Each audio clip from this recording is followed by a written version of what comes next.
খাদিজা বললে ভালো লাগে না? প্রথম নারী যিনি কালিমা পড়ে ইসলাম ধর্ম গ্রহণ করেছেন, আমাদের আম্মা জান, বিশ্বনবীর প্রথম বউ।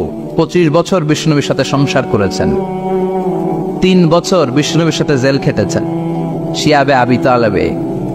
কেমন বউ? জামাইও জেলখানায়, বউ জেলখানায়। বিশ্বনবীর সবগুলো বাচ্চা সন্তান, ছেলে মেয়ে এই মহিলার গর্ভ থেকে এসেছে, একজন ছাড়া, ইব্রাহিম। ইব্রাহিম বিশ্বনবীর আরেক বউ মারিয়ার গর্ভে এসেছে, বাকি সব খাদিজার গর্ভে। যে আমরা ফাতেমা, বিশ্বনবীর কন্যার নাম কি? ফাতেমার মায়ের নাম কি? খাদিজা। সুবহানাল্লাহ। ফাতেমা, রোকাইয়া, উম্মে কুলসুম, জায়নাব, এই 4 জনের মাই খাদিজা। আবার আব্দুল্লাহ, কাসেম, এদের মায়ের নামও খাদিজা। বিশ্বনবীর সব সন্তান এসেছে খাদিজার পেট থেকে। বরকত বেশি না কম? বিশ্বনবী ভয় পেলে খাদিজার কাছে গেলে ভয় কেটে যেত, সাহস যোগাতেন, সেন্টার দিতেন, ছাতার মতো মাথার উপরে দাঁড়িয়ে থাকতেন। আল্লাহু আকবার। বিশ্বনবী বলতেন, রুজিক তো হুব্বাহা, খাদিজার ভালোবাসা আমার অন্তরে আল্লাহ রিজিক হিসেবে দিয়েছে।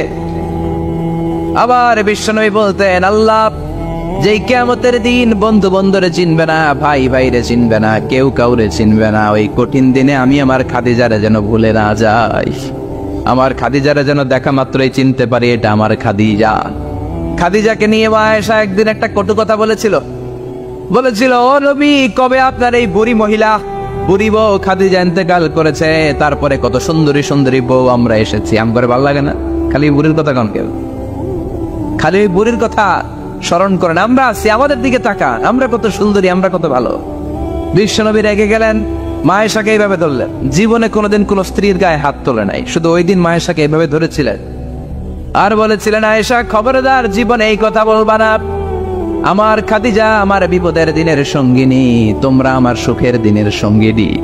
তোমরা কেউ আমার সাথে জেল খাটো নাই, খাদিজা আমার সাথে জেল খেটেছে 3 বছর।